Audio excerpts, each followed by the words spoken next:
Okay, welcome back, Big Board.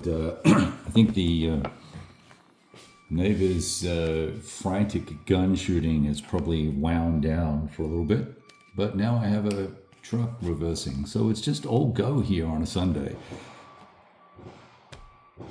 And I guess the shooting's not over. Lucky me. All right. No guns in the ancient times, unless you count arrows. This is the fate of all, and we're looking at scenario number 2. And I wanted to just quickly go over the victory conditions, if I'm able to, without too much further disruption to my concentration. Scenario is called Arise Hellas, or Alice, and it's interesting because it's covering the Hellenes War, or the Lamian War, as it was named and or labeled. Pretty brief conflict, about 15, 16 months thereabouts.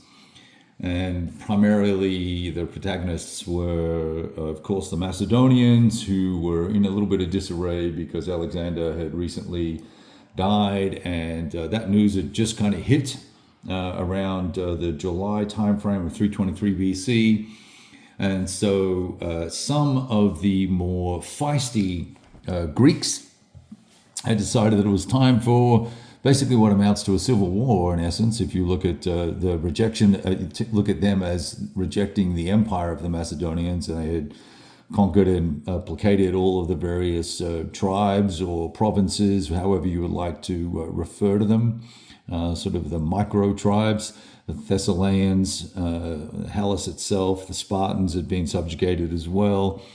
Piraeus up here in the north west, and then obviously there's Macedonia itself is all here. There's two upper and lower Macedonia, and Polonia further north, etc. So anyway, so a little chap I've got. Where is his count? Leosthenes is the leader of the rebellion. He's in Army 1 down here.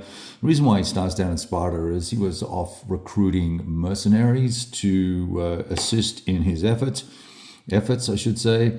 And he has a second army here with no leader on it at the moment. And that is, so that's going to be a challenge, and it's going to drive some of the opening moves for the Greeks. So what are the victory conditions? Let's have a quick look at those and have a chat about them and see if they make sense. And I'm going to try and point things out on the map despite the glare. Hopefully everything north of here really won't be relevant other than for taxation and recruitment purposes. And so we can just, the bulk of the fighting, I think, is we're going to find it's going to take place here. Now, under the camera and to your, behind it, I should say, so that way, you will also see that there will be factions potentially arriving, or factions or reinforcements arriving from that direction as well. So Cleo something, the white, where is he? Cletus, I think it is. Yeah. Cletus the White will arrive at some point. A couple of other formations may arrive.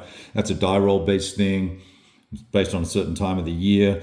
Whether or not they come, and that's really going to add a lot of weight to the outcome, significant amount of weight to the outcome. But here are the victory conditions. He said, keep for the third time trying to say them.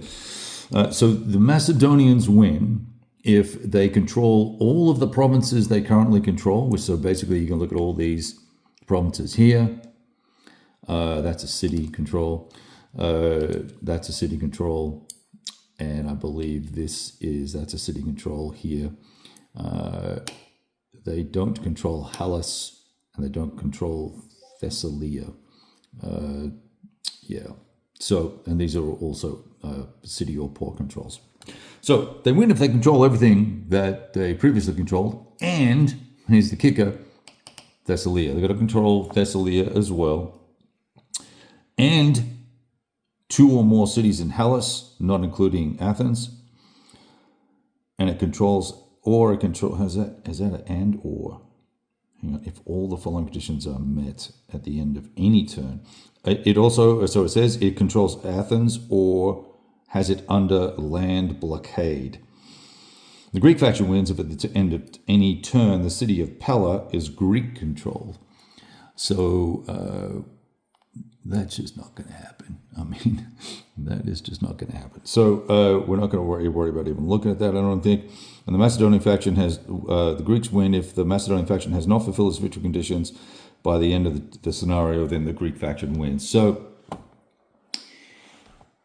basically, we'll be fighting over a lot of this here, potentially some cities here. And, now I am thinking, I don't know where Pella is. Let's see if we can find it real quick. Well, of course, the reason why I couldn't see it is because it's here, right? It's the sort of primary base of the Macedonian forces. So there's that. Good job, Kevin.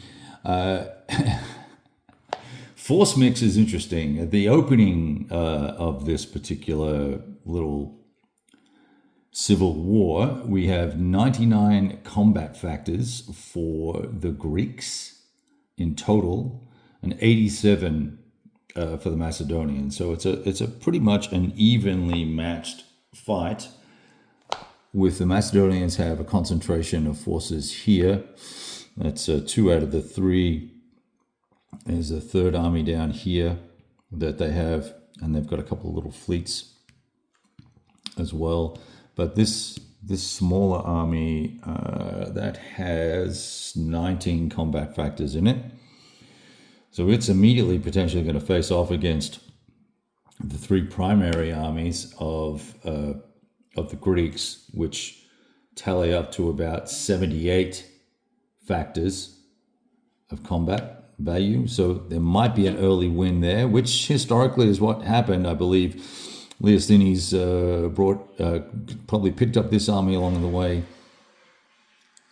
and then messed with these chaps, and then looked to start taking control of Thessalia, getting rid of this Macedonian influence here.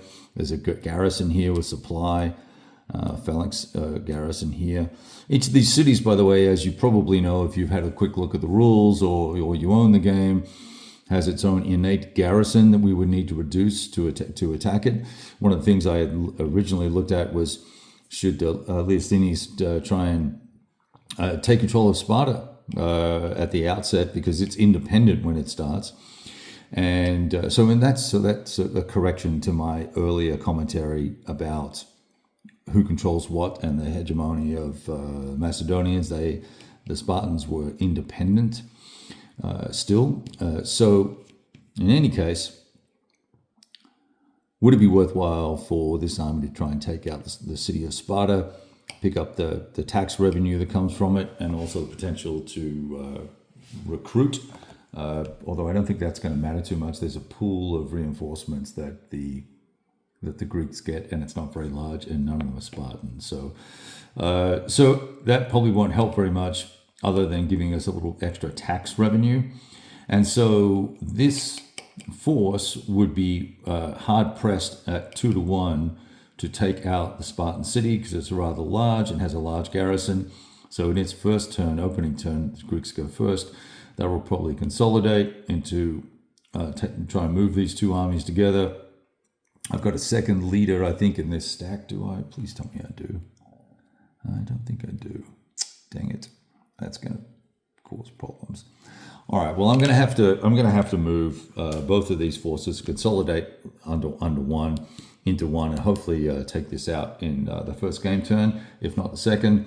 And then we'll need to work out how we can displace this fleet here and recapture Chalkis here. And then obviously clearing out the northern portion of Hellas here. This is Lamia. There you go. And then we've got I can't pronounce that, Gomphos here, Gomphoi here. And there's an army in Larissa of the Thessalians. So in their opening move, they could maybe try and pick up these two cities in short order, if we're lucky. So that's kind of the game plan, I think, for both sides. For the Macedonians, it's all about getting those reinforcements when they potentially arrive, and holding out until then, and maybe trying to get the Thessalians to surrender early. Oh, there is a neat little trick. This army 4 here is not actually Macedonian; they're Boeotian, and so that their leader, that's not the right leader. Where is he? Here he is. Here, this guy. He's leading his little army. He has his own special little set of rules, so he's not entirely on the same page as the Macedonians or the Greeks, but he's run by the Macedonians, and he's going to cause some problems, I think, actually for the Greeks, and we'll see what happens there too. All right, so look, just a quick little overview. I thought I'd share that with you. I know it's a bit of a long video, but we'll catch up soon. Go roll some dice. Ciao. Happy Sunday.